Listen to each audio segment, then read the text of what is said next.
Hey there, it's Tuesday, March 31st, 2020, and I've been making these videos. The last two are half-hour classes where I incorporate some of the energy movements that I have done for many years with Pilates in a format that others can experience and try out for themselves.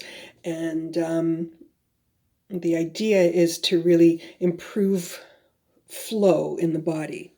And, really, this is a way that we can improve our well-being and the state of our state of health. And sometimes, I'm talking about health. I mean, our medical system, thank goodness for them. We really need them. They're there when things go wrong, right? But sometimes there's like a distance between feeling well and things going wrong. There's like a space, shall we say, between those two. And in that space is where we can do things to improve our state of health. And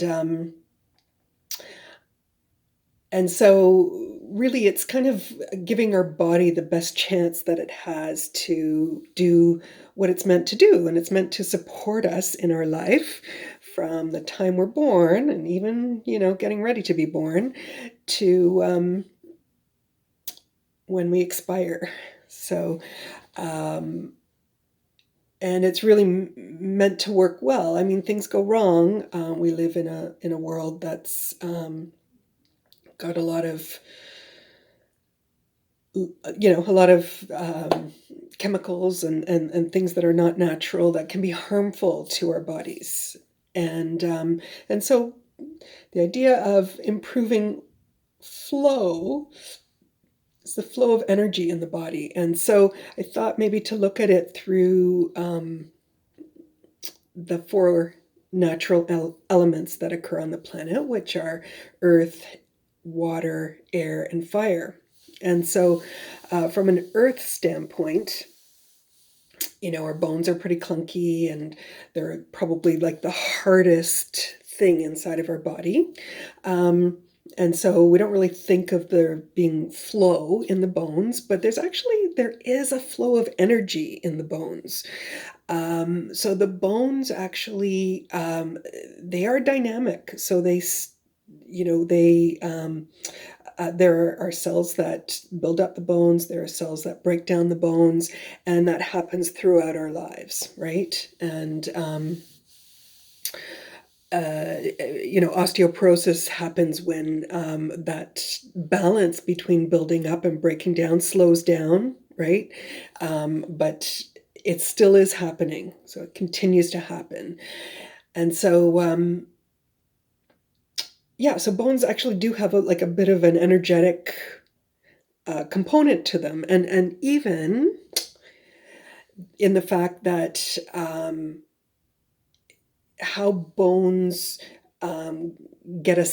they actually get an electromagnetic signal to build more bone, or actually to slow down the bone deterioration process by our muscles sort of it's muscular activity, but it's a specific kind of it kind of shocks or surprises the bones, and I'll talk more about that another time. But for the purposes of this, it's like there is actually a flow of energy in the bones, and it's really sort of intrinsic to that natural process in the bones. And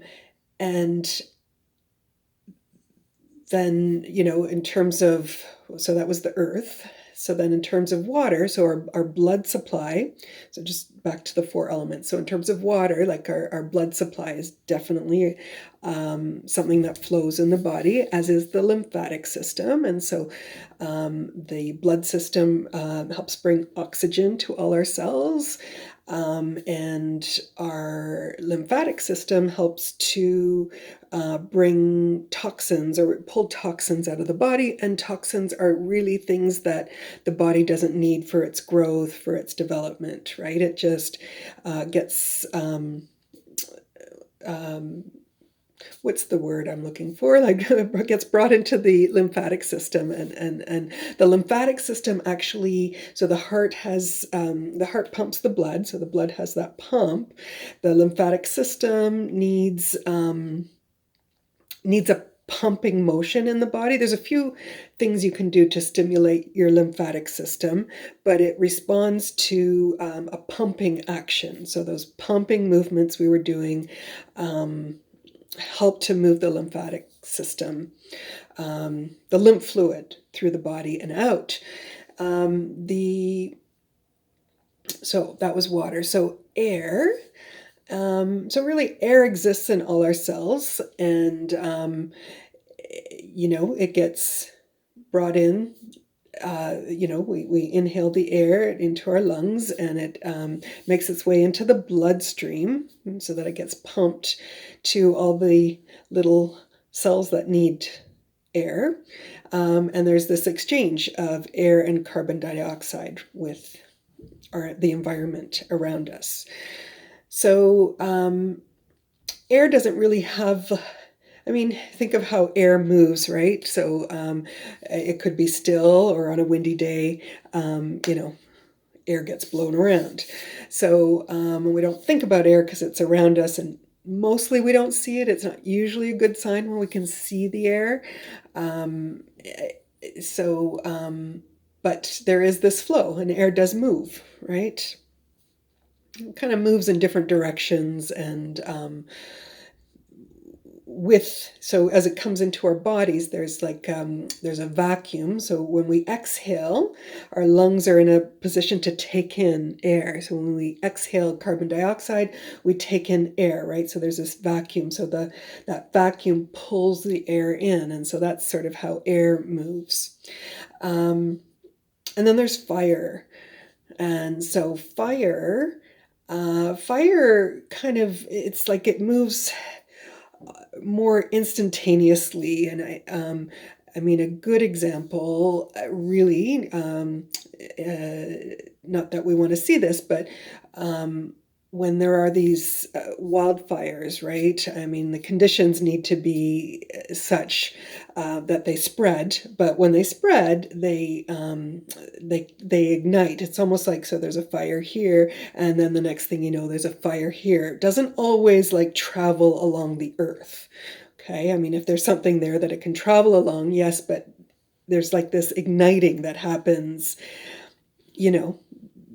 Air is probably involved in that, right? Because that's a vital ingredient in fire.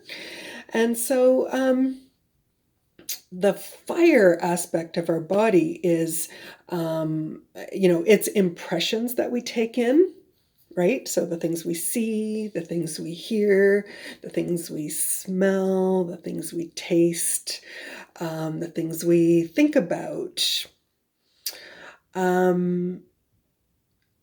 And then for the body itself, that idea of energy. So, the things that we tell ourselves can translate into our body, and can be, can create energy blockages. Right, is a way. I hope that's clear, this idea. So energy blockages, I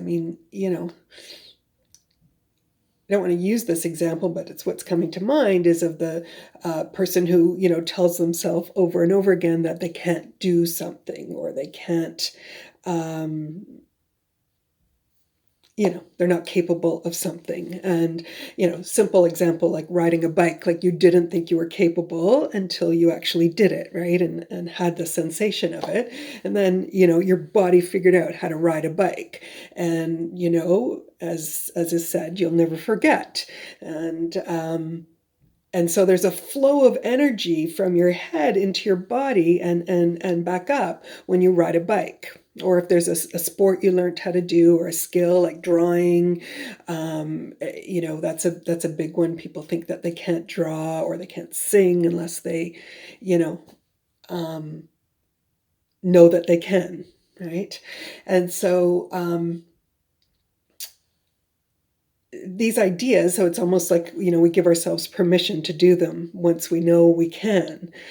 Um, and so they create an energy in the body that allows us to do that kind of thing. So that, in terms of, um, so our beliefs create that ability in our body. I'm tempted to stop this video because I'm stuttering so much. Continuing on. So energy of our joints. So if we can create energy around our joints, so that's gonna create a good feeling in the body, and the different parts that feel good will talk to each other, and that creating energy in the body really does help with our health, because um, that because energy is really fundamental to our health. It's not really something that is necessarily, where the medical profession necessarily um, talks a lot about energy, but I mean, more and more doctors are looking at your mental health, and whether they are conscious of it or not, that's going to affect your energy, right? So if you're depressed, we know that, physical, actual pain in the body results from depression, or it goes with depression, right? Whereas if somebody's optimistic, that's a completely different energy, right? So if we can build energy in the body, our body will support us better in the things that we want to do. And so the idea of these classes, I'm going to hopefully keep doing them if I can find the time, are a little segment of exploring energy, improving energy in the body. And the name, did I say that at the beginning? The name is Flow Dynamics. So exploring the dynamics of flow in the body through movement. Okay, so look for those videos. And for now, before I cut out, have a good day and take care of yourself. Bye-bye.